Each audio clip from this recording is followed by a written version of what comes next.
There was a young man who tried his level best to clear his exams at university, but he repeatedly failed, and finally he just gave up.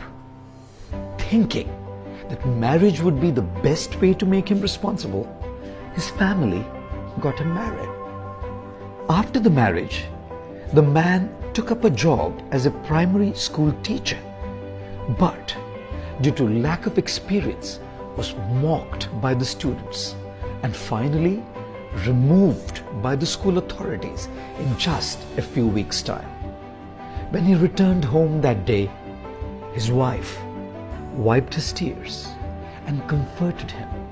She said to him, "You can teach young kids only if you've taken formal training, or at least have some experience of teaching kids.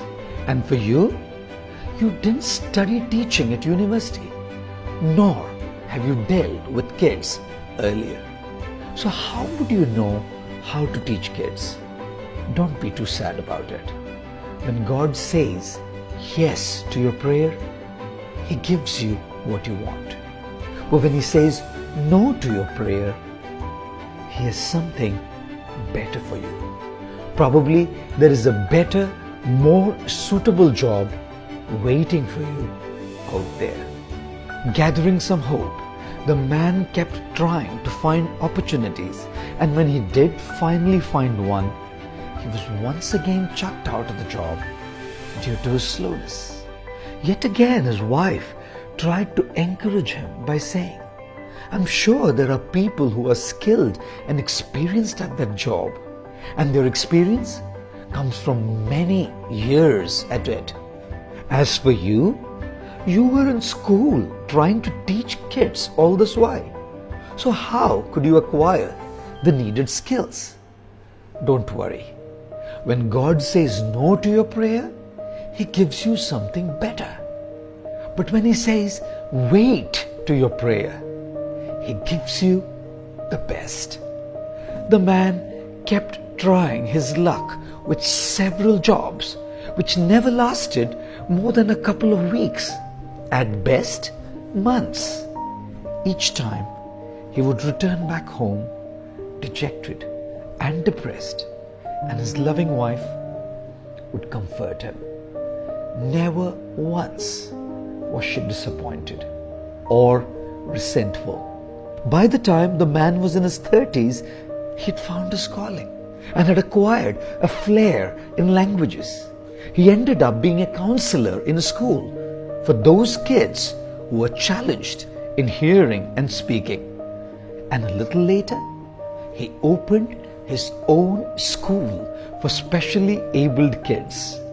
In a couple of years, he set up a chain of stores in different cities and provinces selling apparatus and equipment for the specially abled, and went on to become a multi-millionaire. One day, the now rich man asked his wife, "When I was so negative about my own future, how could you have so much faith in me?" The reply that his wife gave him was simple yet very profound and inspiring. She said, "When a piece of land is not suitable for planting wheat, we should try planting beans. And after all the years of efforts, if beans are not growing well, we should try planting fruits or veggies. And if the vegetation doesn't work, we can scatter buckwheat seeds. These seeds will one day bloom into flowers, and on the very land itself, there will be one seed that will germinate and grow."